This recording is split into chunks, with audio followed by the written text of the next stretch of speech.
ndakeka ari ama pourcentage yego y'imifungo kabisa.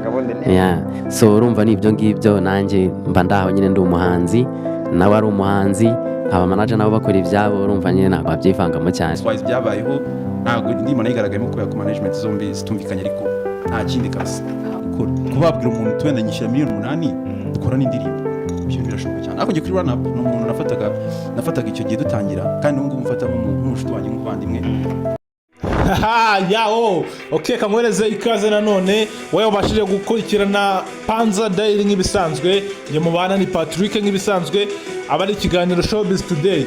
Uyu munsi rero reka tugaruka ku makuru amaze iminsi avugwa y'indirimbo Tsunami. Tsunami yavugishije abantu benshi, ni hit yaje y'umuhanzi bita ngo ni Run Up. Yaraje abantu bavuga byinshi, baravuga ati indirimbo twari twiteguye yuko izazamo abahanzi babiri ari we CHRISS EAZY ndetse na Run Up, ndetse bavuga yuko bari batangiye no gushutinga, ariko indirimbo ko abafana twari tuyiteze twaje gusanga dutangara n'ukuntu indirimbo twari tuzizazamo abantu babiri, dushiduka hajemo umuntu umwe ari we nyirayo Run Up. Yani nyuma yuko Run Up atumiwe mu interview ndetse yatumiwe n'umunyamakuru wa RBA Lucky asobanura impamvu yatumye Tsunami igaragaramo umuhanzi umwe ari we nyirayo Run Up, biza gutera impaka hagati y'abantuza y'abafana bavuga yuko ngo habayeho kutumvikana, ngo CHRISS EAZY ngo yaririye ngo yanga kujya gushutingana nawe, nyamara siko Run Up we yabisobanuye. Run Up yavuze yuko ngo ubundi igitekerezo cya Tsunami kijya kuzamuka ngo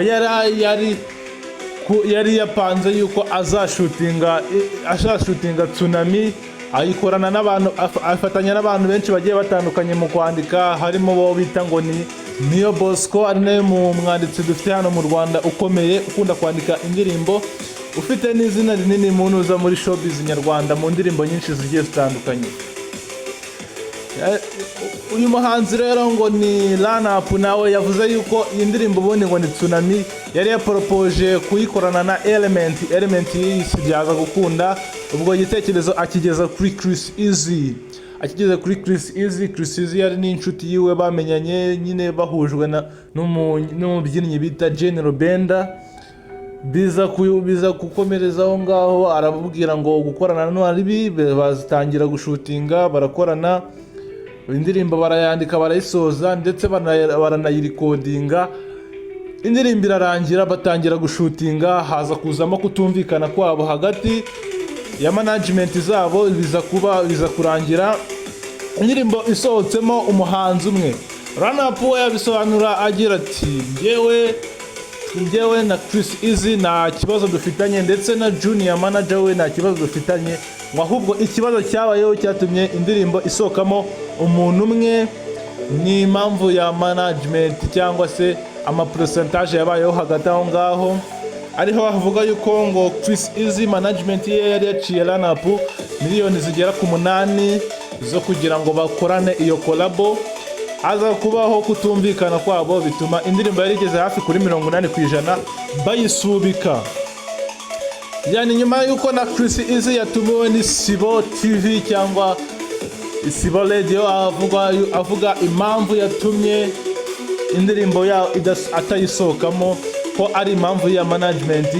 Avuga yuko we na Run Up nta n'ikibazo bafitanye, n'ubundi baracyabanye nk'ibisanzwe, nta kibazo bafitanye, ubwo ikibazo cyabaye ni management. Kandi muri industry ya music ibyo ni ibintu bisanzwe bibaho kandi abantu barabimenyereye.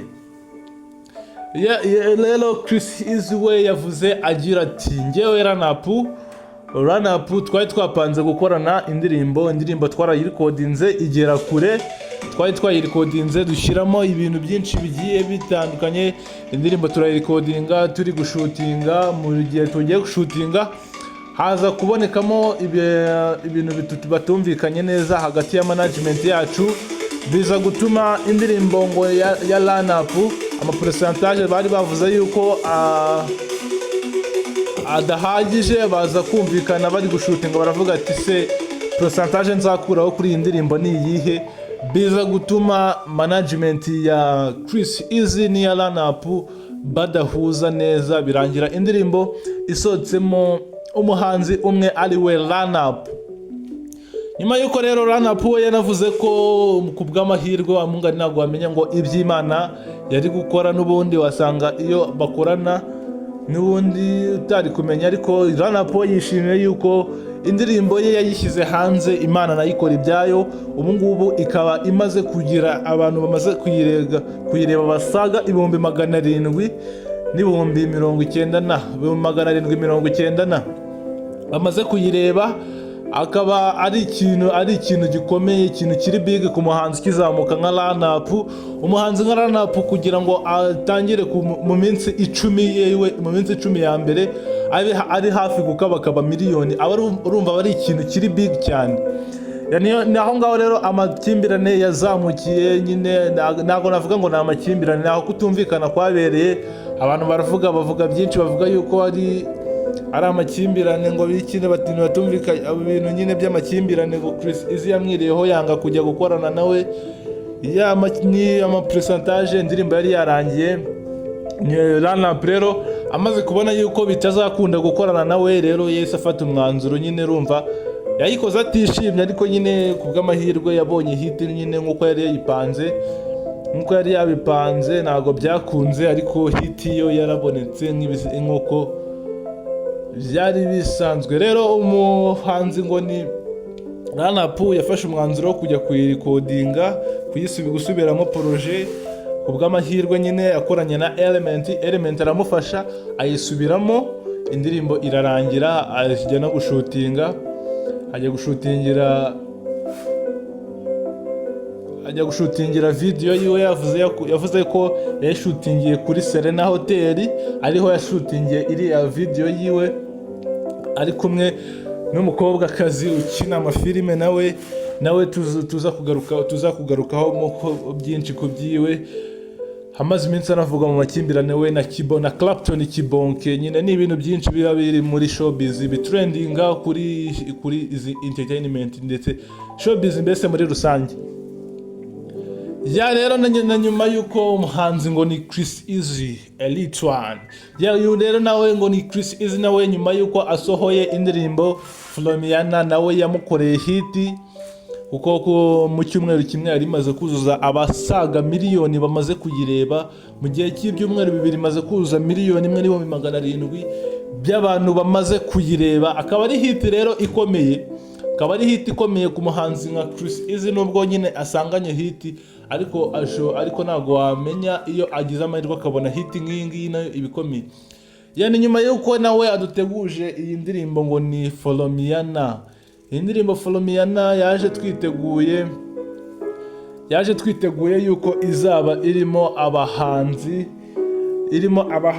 babiri,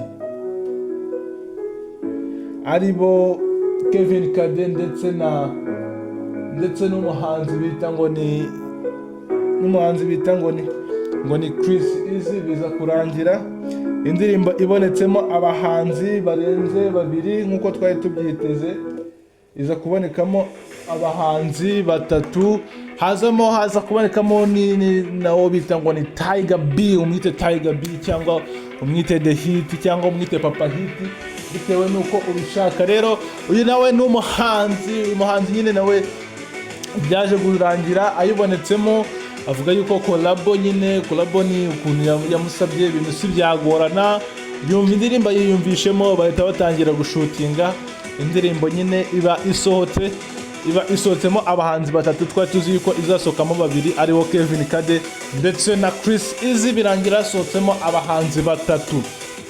Iyi FOLOMiANA rero nayo ni indirimbo nziza, iri ku ma playlist menshi, iri kugenda ivugwa icurangwa henshi, nayo ifite hit after hit, ni hit kabisa y'umuhanzi Elite One mu giti Business Group. Uyu nawe akaba ari umwe mu bahanzi bakunzwe hano mu gihugu cyacu kabisa, akaba ari umuhanzi mwiza cyane. Ya rero ni ayo makuru twari twabateguriye kuri uyu munsi yari Showbiz Today. Nk'ibisanzwe nibutsa gukanda subscribers kuri iyo Panza Daily, mubwira yuko uri uw'ingenzi kuba wakurikiye iyi channel yacu, mubwira ngo tubonane ku munsi w'ejo. Ku munsi w'ejo nabwo tuzaba dufite andi makuru. Hari amakuru menshi ari bari kugenda atrendinga, hari ayo mu manuza muri ayo matiku mba mubwira, hagati ya nuza y'umuhanzi Clapton Kibonke n'uriya mukobwa wamenyekanye muri iyi ndirimbo ngo ni Tsunami, ukunda no gukina amafilime, akunda kugaragara muri za Bamenya n'ibindi byinshi bigiye bitandukanye. mubwira ngo ejo ku munsi w'ejo ntuzacikwe na Showbiz Today tugufitiye ku munsi w'ejo. Ikiganiro ni kica kuri Panza Daily nk'ibisanzwe. Ciao ciao.